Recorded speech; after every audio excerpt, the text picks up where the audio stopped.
Hi everyone, my name is Cathi and I'm the manager of Bournemouth Parks Foundation. We're an independent charity that was established in 2015 and that was through a grant from the National Lottery Heritage Fund and Nesta and the National Lottery Community Fund as well. So what our foundation aims to do is fundraise for different things in parks and deliver community programs as well. So to start off with, we'll talk about why you might create a Parks Foundation. As many of you will be aware, there's because of austerity, then a lot of local authority budgets for parks have been significantly cut. Down here in Bournemouth, we've probably seen about a 50% budget cut over the past 10 years. So we know that without additional funding, things for capital projects will really start to decrease if we don't sort of step in and do something different now. So we saw that in America, they have this Parks Foundation model where a charity sits alongside what the municipal government deliver there. And that charity, they really focus on community involvement and then fundraising for capital projects there. The advantage of a Parks Foundation and a charity is that you can actually engage with communities in a new way. So slightly different to if a local authority might be communicating with the community and local residents if you're coming at it with a more charitable approach. And also charities can access new funding streams for parks and open spaces as well. So things like gift aid, where you can receive an additional 25% on donations through the government's gift aid scheme. You can also access a lot of grants that local authorities can't as a charity. And then also some of your supporters and your donors might be more willing to give to a charity in comparison to a council or a local authority. So there's lots of ways that you can actually start to think about generating more income for your green spaces through a slightly different governance model. There's definitely a lot to think about when you're thinking about establishing a new Parks Foundation. For us down here in Bournemouth, it probably took us about 6 months from when we first initially received our grant from Nesta to actually registering as a charity. And then it was probably about 4 or 5 months after that that we're actually delivering a project on the ground. So there is a lot of work that actually goes into establishing that relationship with the local authority and figuring out what your remit of your Parks Foundation might be in your specific town or city. There's, like, as the slide shows, there's lots and lots of things to consider, but one of those main things is your actual board of trustees. So as a charity, you're governed by the Charities Commission, and you'll have a board of trustees that will actually set that strategic direction for your charity. Within our board of trustees down here in Bournemouth, we've made sure that there was a really good mix of skill set within our board. So that includes a lawyer, an accountant, a fundraiser, somebody who's well connected within the business world in the town. And we also have a couple of parks officers on our board, so people from the local authority, which is slightly unusual, but that gave the rest of our board of trustees the confidence about what we could actually be starting to deliver as an independent charity that sits alongside what the local authority is delivering. The other key thing to really think about is what your fundraising strategy as your charity is going to be, and thinking about where you might be able to generate that income from. And I'll talk a little bit more about that in terms of where we've been most successful over our 5 years in a minute. So we deliver a number of projects and all of them focus really on improving people's health and well-being. So that might be our Parks in Mind programme, which is a social prescribing programme to really improve people's mental and physical well-being. We try and reconnect people with nature, so that might be delivering some sort of nature tots activities in parks, and then we also try and bring communities together in our open spaces. So that might be delivering free park yoga, or it might be running some of the community cafes, which we've now started to open as well. And the other thing that we focused on down here in Bournemouth was actually delivering some projects quite quickly from when we were first established, so that then the local residents could see the impact that we were achieving. So there's a picture of a play park that we received a grant from through the government's Pocket Park grant scheme, and we're able to deliver a new play park in 2 different locations in our first couple of years of establishing as a charity. The other thing that we obviously focus on is trying to fundraise for different projects. And what our board have decided to do is to pick projects that will resonate with a variety of different people in our community. So that might be the causes, so whether or not that's health and well-being or nature conservation, but also different values as well, so that we'll actually be having some projects that we can achieve quite quickly, and then others that might take a little bit longer to fundraise for. In terms of what we've fundraised to date as an organisation, so what this graph shows is over the past 5 years what income we've generated. So you can see in the first couple of years, first full year of operation, it was around about the green line on the graph, just under £100,000. And then we've also got the number of employees on this graph as well. So in our 3rd year, we didn't actually have a member of staff, but they were still able to generate some income there. And then actually you can see that as we've got more staff on board, we've now started to generate more and more income for the charity and for our parks and open spaces. And this year our projected income is just over £750,000. What you can see on the graph hopefully here is how that income's broken down as well. So into 2019-20, the majority of our income came from grants. So that's us applying to different trusts and foundations and organisations for grants for our parks here.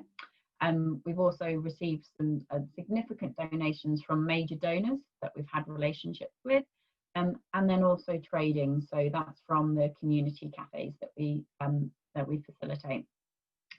You'll also see that the smaller amounts that we've got at the top of this pie chart, that's probably more of the donations from our local residents.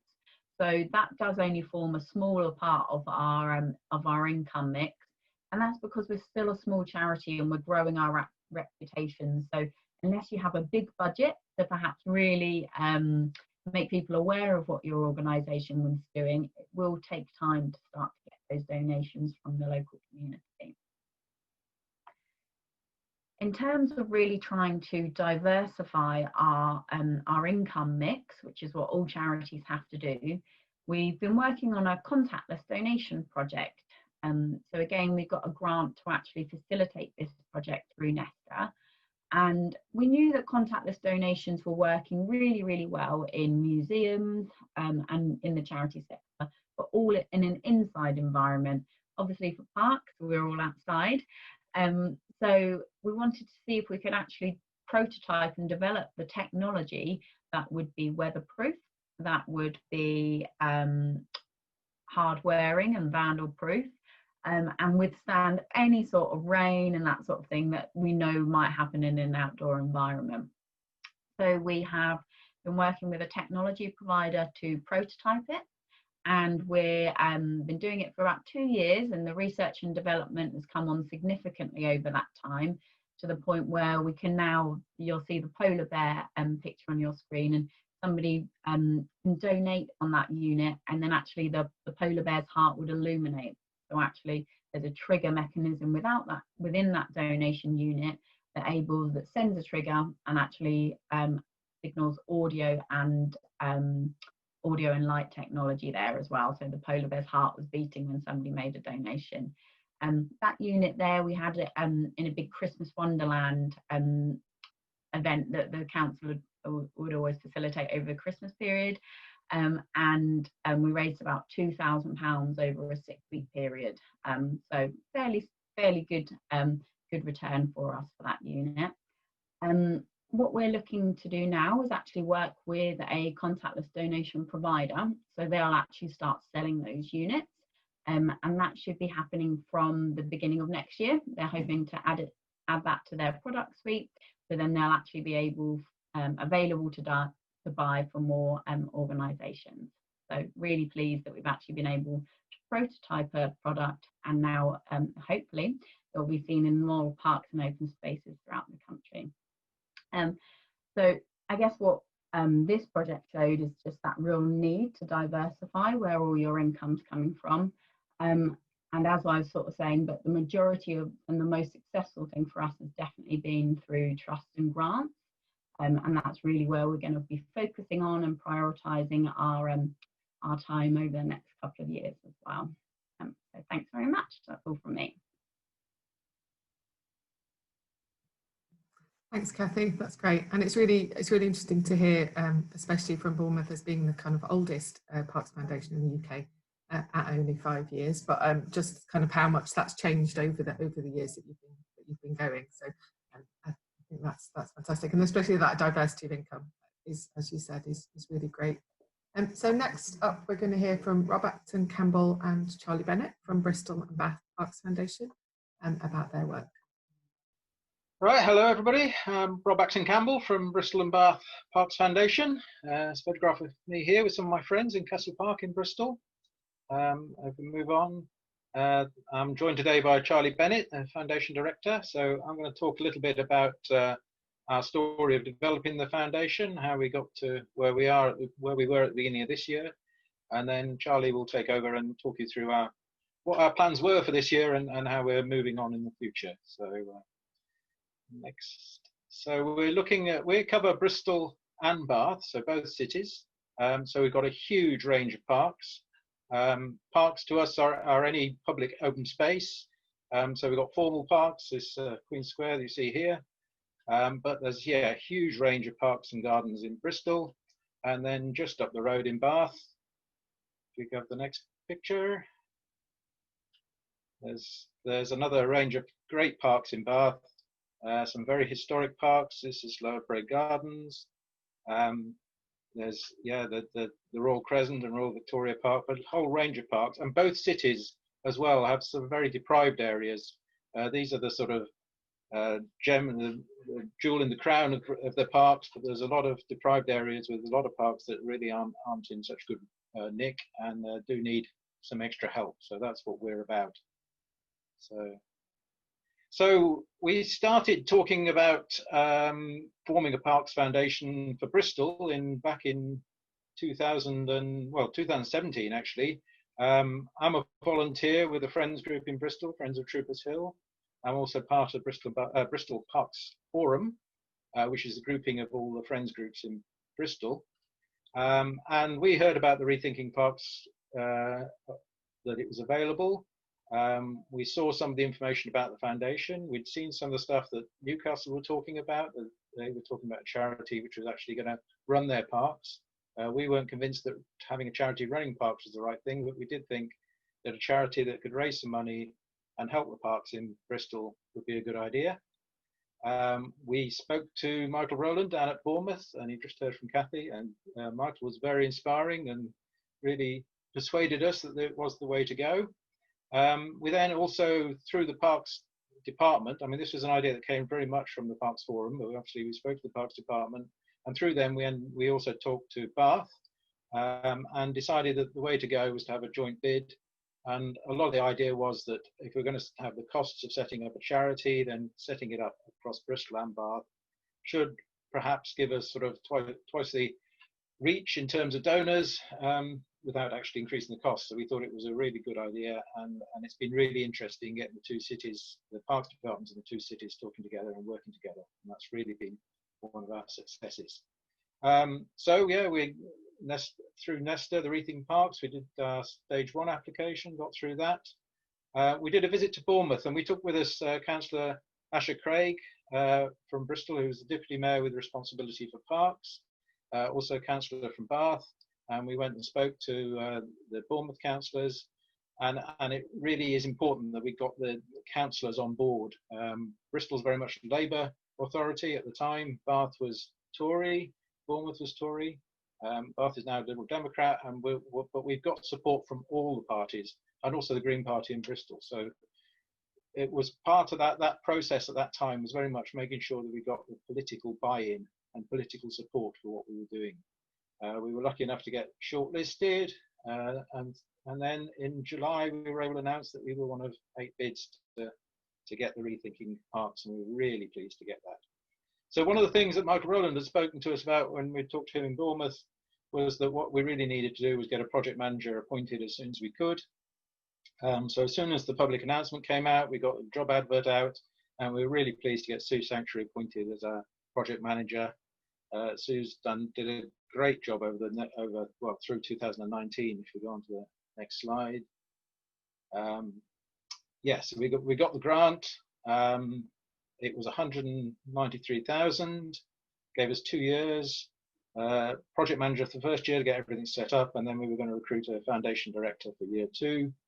And as you see there, it also covered some costs for comms and marketing, setting up our website, all that sort of thing. And very importantly, it committed both Bristol and Bath to employing a volunteer coordinator to work in parks, and that has also been really successful. In Bristol, Ella was employed, and she was initially on a 2-year fixed term contract, but that has been so successful that Bristol has now agreed to make it a permanent role. So we're really pleased with that. And that means that as Parks Foundation, we can work with volunteers much more easily than we were before. Okay. So 2019, Sue was doing great work, as I said. We got our brand sorted out, and then we appointed a board of trustees, which was a real success. We got a real good range of trustees, lawyers, people with media experience, fundraising experience, whole range of really good, strong, some people who work for the BBC. So a real strong board of trustees. We then were really lucky to appoint Charlee Bennett as our foundation director, and you'll be hearing from Charlee soon. She had some charity experience, which was the one thing we absolutely needed. And we were pleased that Sue was able to carry on in a comms and marketing role. So there we are, 2019, we started to develop our policies, strategies, business planning, and really trying to bring the trustees together as a team. And we did get registered as a charity, which was something we're really pleased to be able to achieve that relatively quickly, but it was still sort of as Cathi says, about 6 months from when we started, when Sue was appointed, to when we actually got registered as a charity. So that brought us through 2019, all set, ready to go. And then next slide. And I'll hand over to Charlee to give you the story of what happened this year. Thank you, Rob. So yes, as Rob mentioned, the trustees and I came on board with the charity in August 2019. And we spent the second half of the year really kind of getting to know each other. It was before I was around, but the board were deliberately recruited as new, fresh faces and new thinkers to the park sector. We didn't have anyone from the council sat on the trustee board, and yeah, really went out of our way to bring in fresh ideas. So that's wonderful, but it also creates its own set of challenges in bringing together a large board of trustees who need to be inducted into the world of parks, as well as get to know each other, start to gel, so that they could feel confident in taking forward and planning our strategic direction. And one of the things that we did that was really valuable to help take that forward is, as you can see here, nice kind of mugshot of them all. In January 2020, earlier this year, we brought our trustees together for a strategy away day, where we really bottomed out what we felt was our mission as a charity, what we were here to do, what gap that we felt we were answering in what is quite a crowded market, particularly in Bristol, with the number of community groups and charitable organisations that already exist, and plan for what it was, that the change that we wanted to realise as a charity. Because as a charity, that is how we bring people with us, how we will attract funding, is to sell them on our vision for the world. So yes, we kind of spent that day together, pulled together a strategy, and just to give you some headlines of our goals and what we've decided that we're going to focus on. Fairly similar to Bournemouth in many ways. So we want to really focus on making sure that individuals and communities have a closer relationship with their park, and that's kind of using a deeper, almost community engagement and development approach to focus on the unloved parks, the community parks, or that kind of space that just doesn't really fulfill its potential and how it could deliver for the health and well-being, quality of life of the communities around it. We also want to support the plethora of community groups who already do wonderful stuff in parks or in communities around parks to play a more active role in shaping their space and supporting it. We'll play a kind of advocate role in shouting about the value of parks, championing them at every level that we can, and potentially also this could add a campaigning voice to our local area if there were any decisions made or budget cuts that would affect the quality of parks in Bristol and Bath. Crucial, the fourth goal, money. And money is always difficult, but as a new organisation with a set-up fund, which is now run out for us as the Bristol and Bath Parks Foundation, securing sustainable income streams that enable us to meet our strategic goals is a crucial part of our first 3, probably 10-year period. And then the 5th goal was around how we can make sure that although we have big ambitions for how we're going to deliver on particularly goals 1 and 2, that we make the most of our startup nature and the fact that we can be reactive and we can respond to the external environment in a way that larger organisations like the council would potentially struggle to do. And a really good example that we hadn't planned for that came up and has been wonderful for us is when Greta Thunberg came to Bristol to lead the Bristol Youth Strike for Climate March. It was an awful day, wonderful in spirit and everything that was going on, but oh my gosh, it rained. It was really, really wet. Loads of young people came out, Greta spoke, everyone came away really inspired, but when the protesters cleared, it was a bit muddy at College Green, a little bit muddy, and it looked like the green could have been damaged irreversibly. Now, College Green is an interesting space because it is where protests happen in Bristol, and it's heavily used throughout the year. And obviously, a lot of the time, if there are protests that happen and there is damage left behind, that gives people the opportunity who maybe don't agree with the protesters' cause to discredit their efforts. And one of the local residents, John Usher, took the time when he was sat down in Pret after Pret or Costa, somewhere like that, having a coffee to set up a crowd fund to raise funds to repair the grass at College Green. Now, this took off beyond his expectations, and very quickly the crowd fund raised £15,500. Local corporates, an energy provider, green energy provider, Good Energy, decided that they wanted to put an additional £10,000 into that pot, 5 to go to Bristol Youth Strike for Climate, 5 to go to the repair of the green. And we were really lucky, actually, that we were very quickly, and thanks to Rob for this, able to identify that as an individual, John Usher wouldn't be the right person to receive that money and decide on how it was spent. And the foundation was actually in a really good position with our memorandum of understanding with the councils and our charitable aims aligning perfectly with this project to step in and manage that fund. So we've repaired the lawn, we've done some overseeding and some aeration of the soil. Sadly, COVID really put a dampener on all the plans that we had for summer in terms of engaging with local schools and helping them or supporting them to come and help us rewild the space. Rewilding is probably too strong a term, but introduce more nature into what is quite a formal civic space that has incredibly high use. And yes, so we're exploring now with Bristol Cathedral, as well as Avon Wildlife Trust, Wildlife Rebellion, Chris Packham's latest initiative, how we can introduce more nature to the space through wildflower meadows, additional new planting for pollinators, and even exploring how some of the kind of water assets on the site could be used to support more wildlife in the centre of Bristol. So that was definitely a success, and more successes. I'd like to point out that I didn't write bullet point 2, so I'm going to skim over that, but we do have an excellent board of trustees. They come with a huge range of experience and they do bring fresh thinking to the park sector, which is brilliant. We have a really strong relationship with both of our councils. We set up a memorandum of understanding and we have a steering group, which is how we make joint decisions over what projects we will run in parks, and that gives each party kind of veto opportunities, but also the chance to bring new ideas to the table for how the foundation might be able to improve parks into the future. We've got an ambitious strategy in place. It's definitely ambitious, particularly given the year that we've had. And although despite that, I'm really pleased to say that we do have funds in place for our first projects, despite when we had all our funding bids out in March, ready to do our pilots, deliver these first things, everything ground to a painful halt. Sue and I were furloughed for the best part of summer. which is obviously the prime time to be out in parks, building relationships and starting new things. So despite that, we have run our first few projects. We have funding in to get to start a few new projects. We've launched our first fundraising campaign, testing out a public giving campaign, which has been really interesting. We've done that in partnership with Bournemouth, as well as some of the other projects in the Future Parks programme.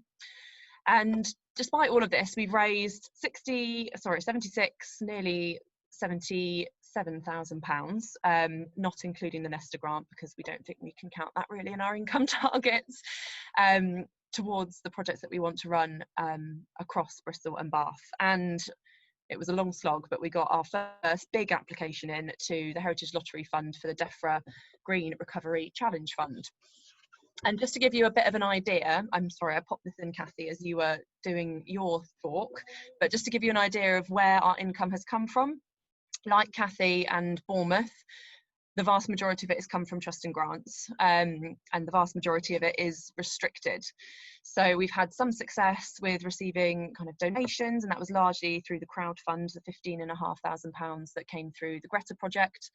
We've received some corporate donations as well, but really the vast majority has come from that grant income, which has been invaluable for us. And yeah, we're pleased with how we've done despite the kind of 4 months of trust and grants diverting their efforts to direct COVID recovery response.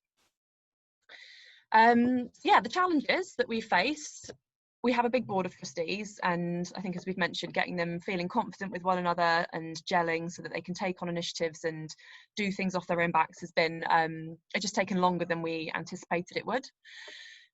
Obviously, COVID has been a big challenge for us this year to our project delivery as well as our income, particularly because Sue and I were furloughed for April and July.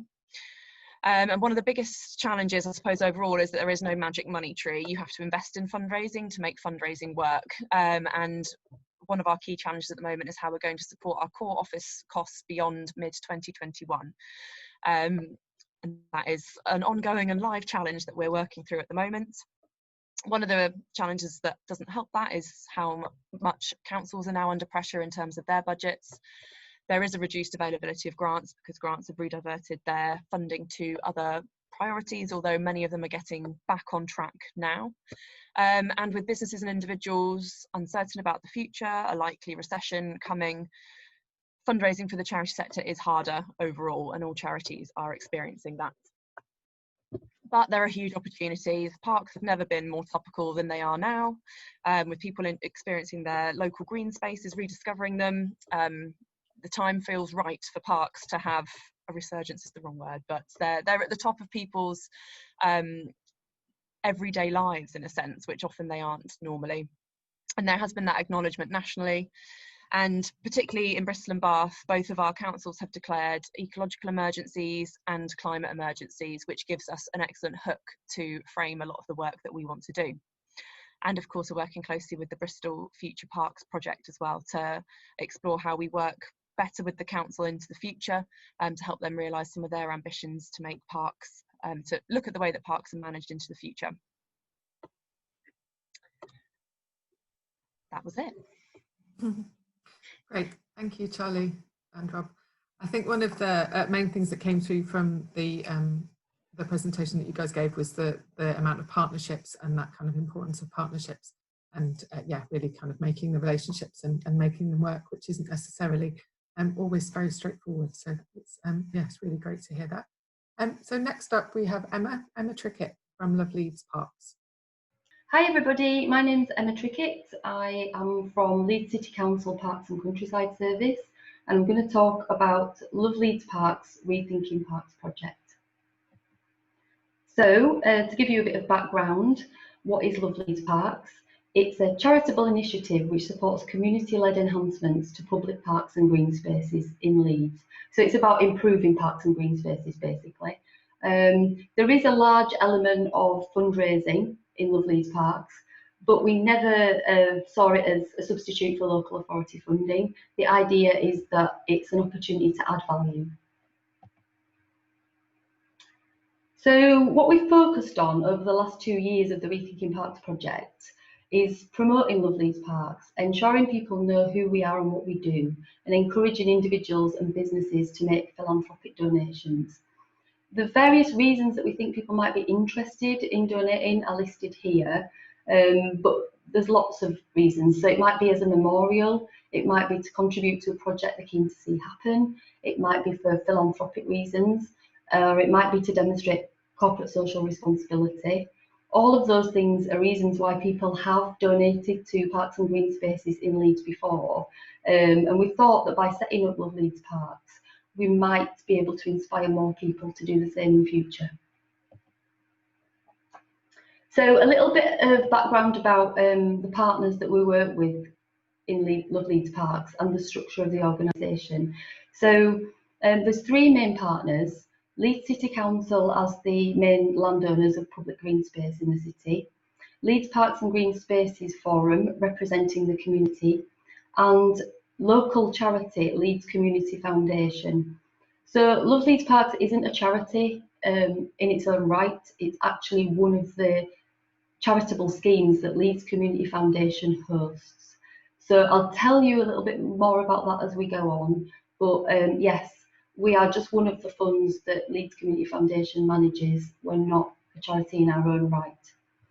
And then obviously a couple of years ago we got Rethinking Parks funding, and at that point we brought on the University of Leeds to undertake some research into what individuals and businesses think about the idea of charitable donations to parks and green spaces. So the research that the University of Leeds undertook was very comprehensive, and there's a detailed report. I can only give you a sort of taste of the stuff that they looked at and the findings that they made in that research today, but I'll give you a little taste of it. So they got online survey responses from over 1,400 people, 141 business leaders. They also undertook focus groups and in-depth interviews with 45 business and civic participants, so they've got that detailed information as well. So in terms of responses from residents, we found that 76% of respondents support charitable giving as a way to supplement funding for parks. Businesses, I think it was 69%, supported charitable giving. 28% of residents said that they personally would donate to a charity for parks and green spaces, and 8% of residents would consider leaving a legacy for parks. And in terms of the things people said that they'd donate to, it was the top three were parks in greatest need of improvement, community parks, or their park, the one they visit most often. And the top three aspects of parks people would donate to were wildlife and nature conservation, keeping parks clean, and places for children to play. Businesses were also interested in donating to health and wellbeing projects. So next, I just want to give you a quick overview of the community engagement and promotional work we did for Love Leeds Parks, starting last summer. So obviously we've got an online presence, and we've been quite successful on social media with about 30,000 engagements a month on average. We've also got quite a large on-site presence, so we've got a lot of green spaces in Leeds, and about 70 of them have got notice boards. So we've got posters in all those notice boards. We've got leaflets at our visitor attractions and cafes and shops. And as you can see in the photo here, we've got cash donation tins at some of our tills. We also ran a series of events. So there were 36 in total. 11 of these were online in response to COVID, at the point when we couldn't get out as easily. We had a lot of engagement with them, so face-to-face engagements with over 1,000 people and nearly 3,000 views of our online events. So that was quite a nice discovery from what happened with having to go online due to COVID, that you can engage quite a lot of people in things like book hunts, history talks, and the like online, as well as getting people out onto site. We also developed a range of merchandise based on our brand, which has proved really popular. And the idea of that is to promote Love Leeds Parks, as well as generating a little bit of extra income. And we also directly approached a small number of businesses in 2019 just to see what the response would be. So we chose businesses we already had a relationship with through the Parks and Countryside Service, and that we thought might be interested because of their other interests in things like the environment and community engagement. And we were quite successful with those. So we got 3 donations, having approached 11 businesses. Yeah. So it's, as you're probably aware, Rethinking Parks is an innovation project. So we're trying new stuff, and we were disappointed to not be able to implement some of our ideas, but I thought they were worth mentioning today. Some of the things Bournemouth, the other foundations, have been able to do actually, but I thought it would be of interest to people who might be planning to set up their own foundation. So we were really keen on the contactless donation opportunities, but it wasn't something Leeds Community Foundation were able to facilitate with their systems. We also wanted to try out donations at the tills in our cafes, shops and visitor attractions. For example, asking if people wanted to make a £1 donation when they were buying something else. That wasn't something Leeds City Council were able to facilitate, unfortunately. We were also keen to take donations for specific sites because the research suggested that people would be more keen to donate to individual locations than just a general pot of money for parks and green spaces, but that also wasn't something Leeds Community Foundation could facilitate. And we were also really keen to start selling our merchandise in our park shops and cafes, but we just didn't manage it in the timescale of the Rethinking Parks project. However, that is something we are looking at going forward. Obviously, like everybody else, we were impacted by COVID. And we were really disappointed not to be able to start fundraising for a specific project that we had planned, which was to put one of these boulders on one of our parks. It was a really exciting project actually, but I haven't got time to go into detail here, but we thought it would work. And we also had a wider appeal planned for local businesses that we also put on hold because we just thought it wasn't appropriate to ask at this time. So we've learnt a lot and made good progress with raising awareness and establishing ourselves as a trustworthy local charity. And we've also received £45,000 in donations, and you can see the breakdown there. To clarify, we didn't apply for any grants. We were focused totally on charitable donations, no sponsorship or anything else like that. And our recent Give a Little Back campaign, which we launched in June, has seen an increase in online donations that has given us confidence that people will make the effort to go online and donate if they're inspired. And I think the inspiration here was the appreciation of parks people have developed during lockdown. So just wanted to give you a little idea of what we've spent the money that we've generated on. So in autumn 2019, we were able to open up a grant funding round and award grants of between £500 and £2,000 to 13 community-led projects. So some of the examples are written on the left there, and there's a couple of photos. So the bottom one's a pond restoration project, and the top one, we funded the shelter on the left of the picture there. So it's really nice to see the impact on the ground and read the reports from the community groups that benefited from those projects. So in terms of what we're going to do now, we have decided to continue with Love Leeds Parks as an independent charity. So we're going to part ways with Leeds Community Foundation. We want to continue to be a voice for public parks and green spaces. We want to continue to facilitate charitable giving to parks in Leeds.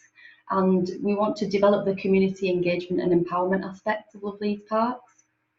In particular, we're really keen to have our own board of trustees. We've had the Leeds Community Foundation Board of Trustees, but they weren't really involved in Love Leeds Parks. So we're really keen to have a simpler structure for the public to understand, and that makes it easy for us to demonstrate independence. When we did the research, there was a bit of confusion about the organisation, and that should sort that out. Also, of course, trustees have a wider range of skills and experience, so we're really looking forward to bringing some business partners on board, and obviously they can help us promote the fund. We're also really looking forward to having more control over our own finances, so we'll finally be able to take contactless donations. We're also looking forward to being able to take donations for specific projects and locations rather than just one big pot. Also, we can take advantage of grant funding opportunities if we're independent and do crowdfunding. And generally, we think that being an independent charity is just a lot more flexible, and there's lots of benefits to that. So part of the speaker's brief said that the answer, well, what's the answer to the question, what this means for the future of parks and green spaces?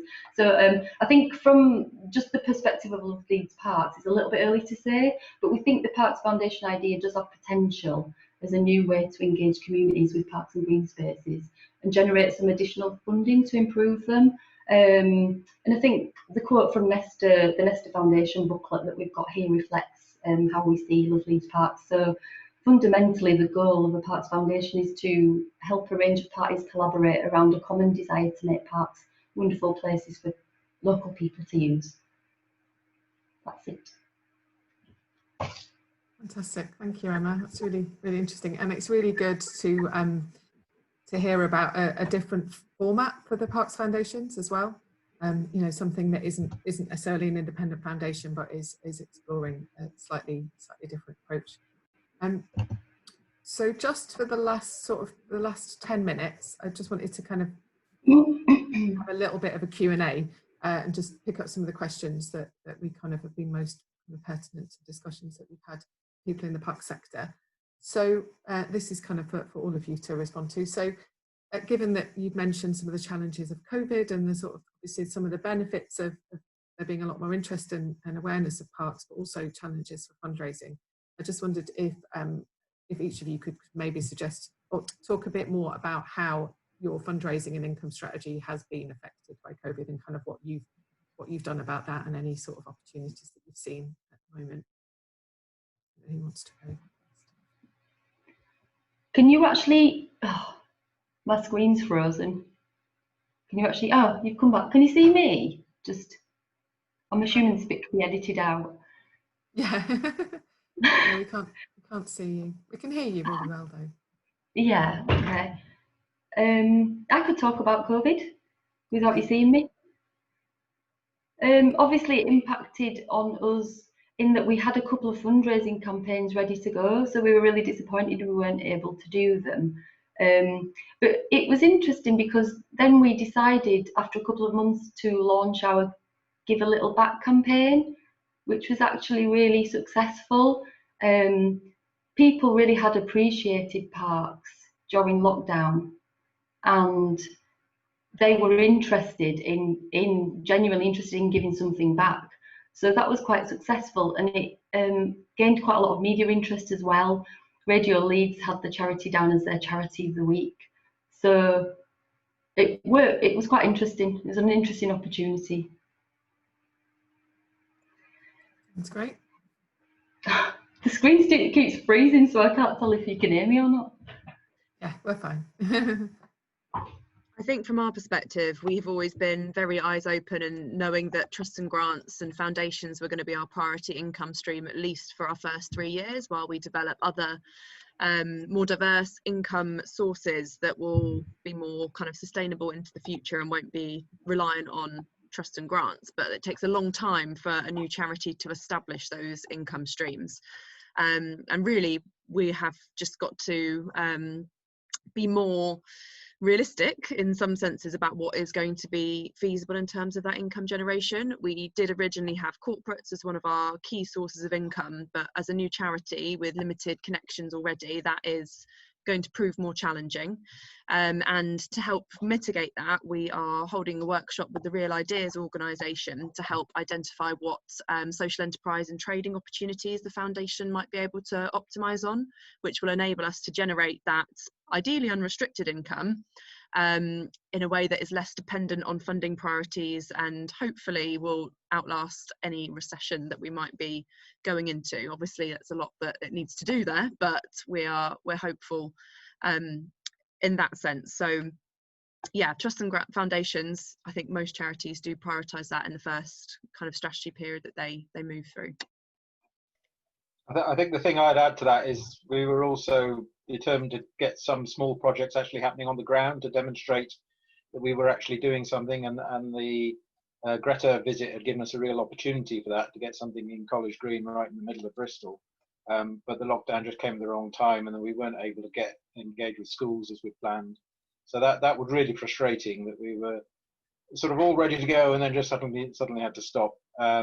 We did put Charlie and Sue on furlough for a few months. That was really to try and spin out our funding that we got for as long as possible, and thank you to Nesta for supporting us in that, which enabled us to sort of make sure we've got enough funding to get through this next winter at least.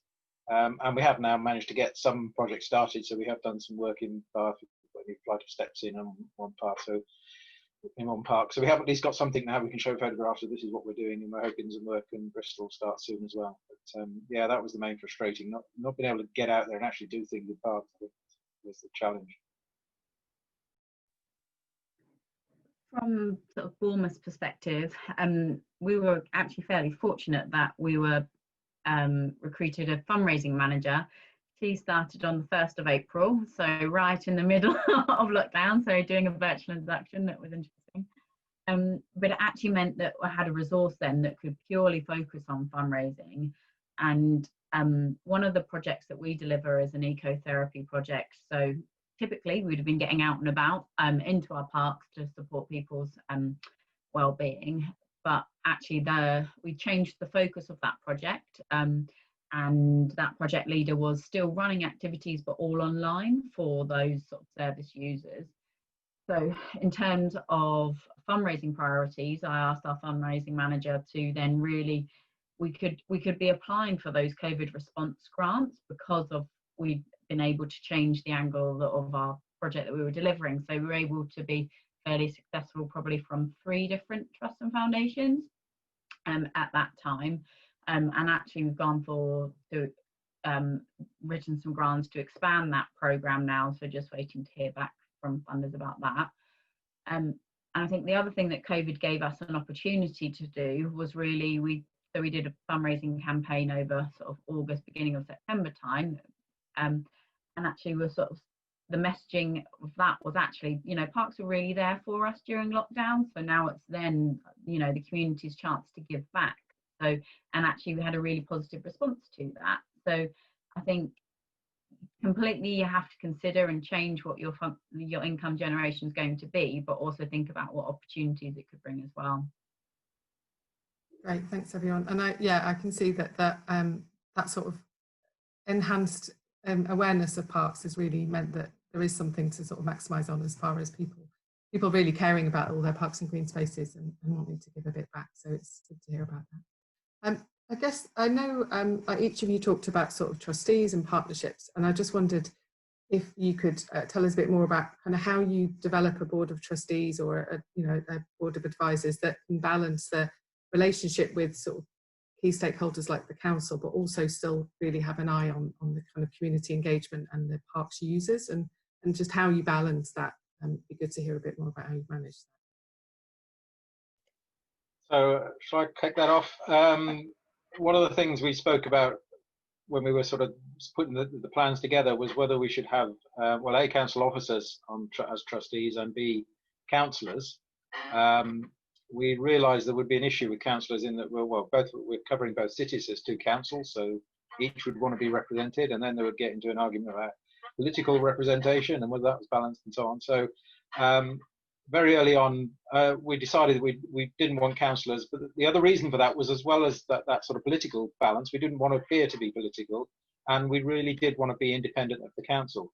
So in the end, that sort of pointed us in the direction of not having council officers either, so that we were completely independent of the council. We didn't have any council representation at all on our board. And instead of doing that, we've now set up a memorandum of understanding where we've got a steering group that I think Charlie briefly mentioned, where we have council officers from both cities, we have trustees, Charlie comes along, and we also have representatives of park groups as well to give us sort of another representation. The whole driving thing of that is to make sure there's no surprises. That's the key thing we say, that we want everybody, park groups, the councils, to know what the foundation's doing, what the foundation's planning. We want to be open about any, the financial situation. But equally, we need to know what the council's planning and what their situation is. And we do accept that to do any project, we have to have the council permission. We can't just rack up in a park and do something without asking first. So we have to have the council buy-in, and we have to have council buy-in before we start raising money for a project.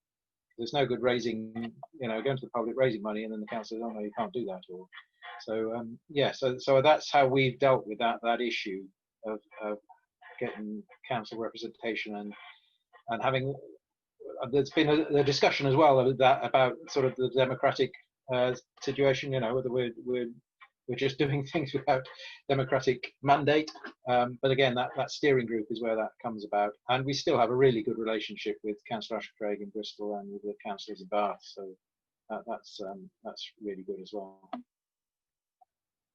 Brilliant, that's great. From Bournemouth's perspective, so I wasn't with the charity when the Board of Trustees were selected and came on board. But what they did down here was they actually approached people who they knew would really get the charity moving in its sort of first 6 months. So that was people that were really, really passionate about their parks and could bring something to the charity. Really similar to what Rob said, they didn't want it to be political in any way. So didn't want to have councillors on the board, but I will talk to councillors fairly frequently. We've ran an engagement session with councillors this summer just to let them know what we're doing and that sort of thing. So to hear their voice in that way, so try to engage with them there. We also wanted a board that would be able to help us do things probably in our infancy. Perhaps when we're a bit more of a mature charity, then you might want more, you could argue that you'd have more strategic trustees that might be able to influence in different ways. But really, as a young charity, we wanted to just be able to get on and do things. And that's probably why our board's fairly small as well, just to make sure that we're kind of really just getting going on things. I think it's an interesting dynamic having council officers on the board. And that's probably a legacy thing. Probably wouldn't be something if those trustees were to leave. It's not necessarily something that we would then potentially then look to replace. That would be a conversation for the board to have, perhaps. We're also trying to look to work with different landowners as well, so not just the local authority. So as much as we want to work in the parks, we could also have the opportunities to work with other organisations as well. So at the moment, looking to potentially work with our local NHS trust as well about improving their green spaces. So trying to think of different ways that actually what a Parks Foundation could do.